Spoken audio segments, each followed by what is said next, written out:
All right, welcome back.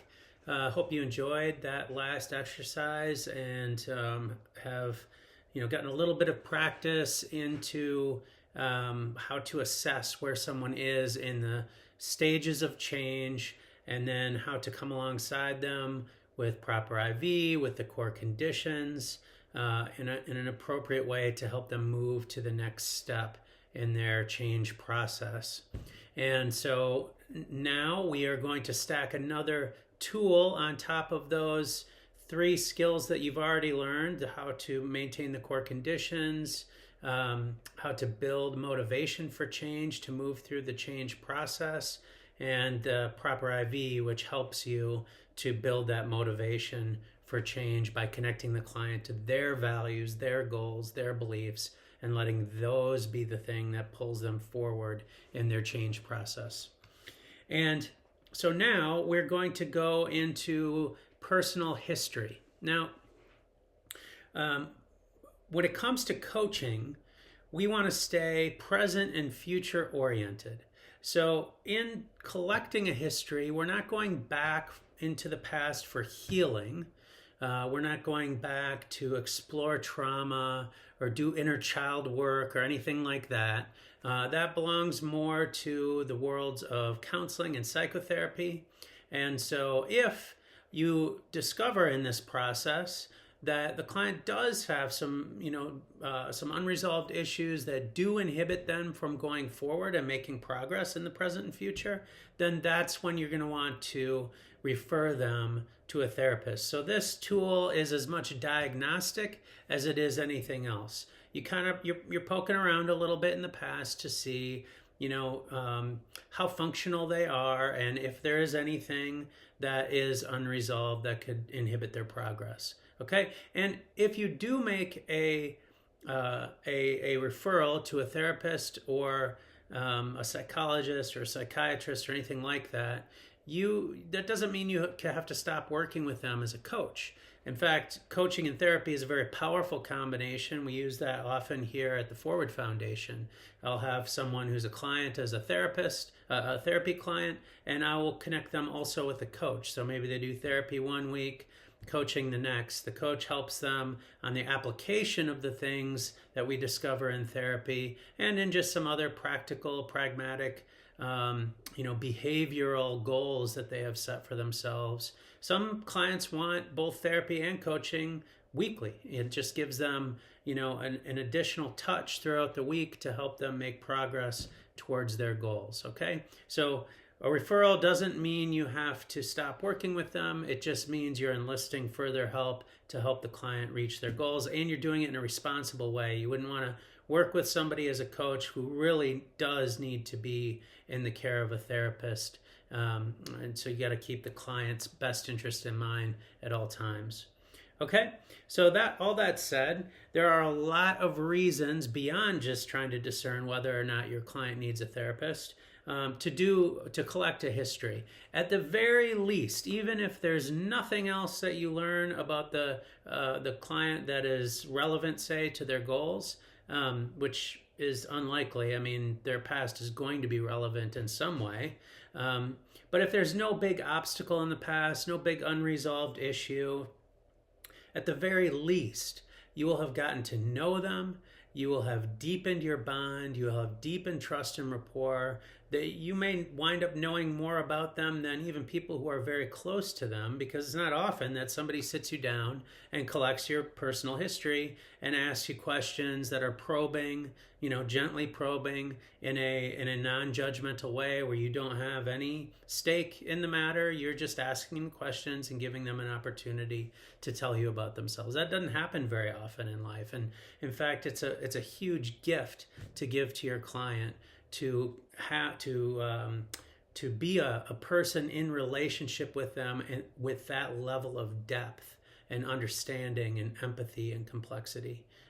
Not many people have someone like that in their lives unless they have a therapist. So at the very least, personal history does that. At the most, you will find motivations for change in the past. You will find you might find a history of struggle with a potential problem. You might find past struggles that they've had where they have employed problem solving skills that you can then leverage for this current set of challenges that they're facing. So there's a lot of reason. And then the other thing is you have the opportunity to reflect God's grace and love to them in those areas of life where they may not be super proud of it, or they may have questions about themselves or their motivation. So it's an opportunity to just love on them, be gracious with them, reflect Christ to them. And again, that'll go a long way towards establishing trust. In fact, in the Life Care Training Manual on page 70, I just reflect a little bit on the passage of where Jesus encounters the woman at the well, the Samaritan woman. And it's in John 4, and she's there at the well midday when it's real hot, when nobody really would go to the well at that time because it's just so hot. So it's likely that she was there to avoid other people. Once we hear a little bit of her story, we can see that she might be carrying some shame. So, Jesus talks to her and asks her about her husband, and she says, "I have no husband." Jesus said to her, "You are right when you say you have no husband. The fact is you've had 5 husbands, and the man you have now is not your husband. What you've just said is quite true." Now, of course, we're not going to know these things about our clients unless we ask them, which is why we need the history form. But Jesus, of course, does know this about her. And so he's starting at this place of a deep understanding of her. And he winds up basically explaining that he is the Messiah and that he's going to give her something better than regular water. He's going to give her living water. And then she becomes convinced of who he is, and she winds up running into the town to tell everybody what she had found, who she had found at the well.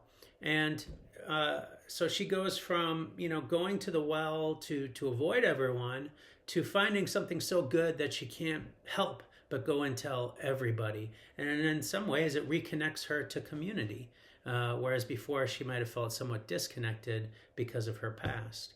And that is often something that we are able to offer clients when we can reflect God's love and grace to them. It can be something that alleviates some of their shame, perhaps some of their guilt, helping them to figure out how to make amends if an amends is necessary. The work that we're doing can lighten their load considerably and wind up reconnecting them relationally to people where relationships have been broken or damaged in some way. And so the other thing to note about that passage is that it's because of Jesus's deep knowledge of her that he's able to make that connection for her. And so as we're doing this history, we're looking for, what are the things that are relevant to this present and future oriented goal that the client has that I can help them with as we go along here. How can I deepen my knowledge of them to the point where I can bring to light things that are relevant, where I can shine love, shine grace, shine acceptance, maybe perhaps signpost a bit towards resources or action steps that are going to help them to resolve whatever might need to be resolved. Okay, so that's a spiritual perspective on why to do the history form and some practical reasons on why to do the history form with clients. I'm going to go more into this in the next video. This is actually a pretty key exercise to do with clients because, they come in thinking that they've got a goal, they've got some challenge or obstacle that they're facing or, something they're trying to build, and they want your help with it as a coach. But after you do the history form, often that goal becomes bigger or it changes or it just looks different after you take into account the client's entire context. And that's what the history form really does, is it broadens your view so that you're seeing not just what the client's current situation is, but the overall context of their life that situation sits in. So we will talk more about this in the next video, and I will see you there.